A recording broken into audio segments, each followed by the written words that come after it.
Hey guys, it's Ashely Fish. You might recognize me from my TV show, Living 757, or from my Instagram at OneBlondeFish.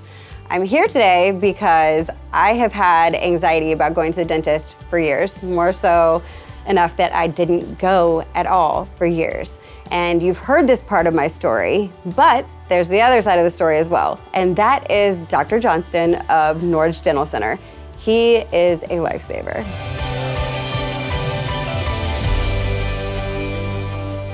So welcome. Thank you, Ash. Thanks for having me. Of course, thank you for having me. You bet. I'm nervous to ask this, but how bad was my smile when I first sat in your chair? On a scale of 1 to 10, no, I won't give you the 11.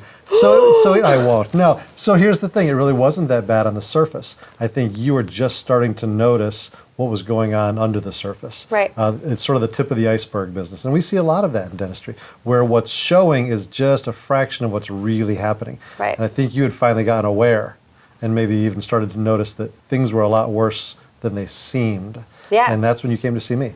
Yeah. With a lot of anxiety.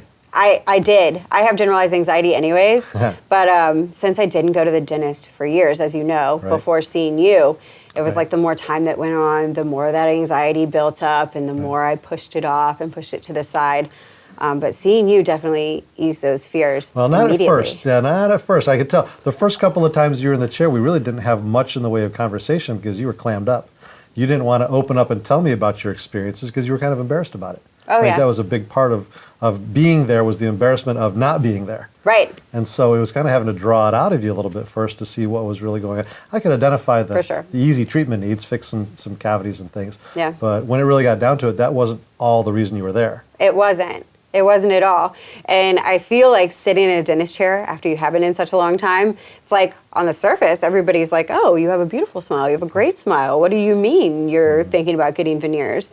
But at the same time, I was that person who would only smile on one side because the other side looked terrible. You had your good side. Oh, yeah. I did have a good side. I don't anymore, which is nice. 2 good sides. Yeah, all the good sides.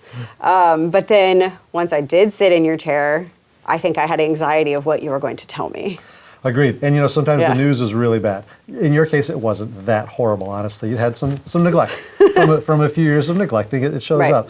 But then we got to the meat of the matter, which was you really wanted a more pretty smile. I did. You're very social. You have a lot of media presence, and you Right. didn't have the smile corresponding to your presence. So once Exactly. we were able to have a conversation about that, then you started to open up, and we really could talk to each other appropriately. I mean, Exactly. you were there talking to me about treatment that costs the same as a small new car. Yeah. I mean, that's not a small thing to talk about.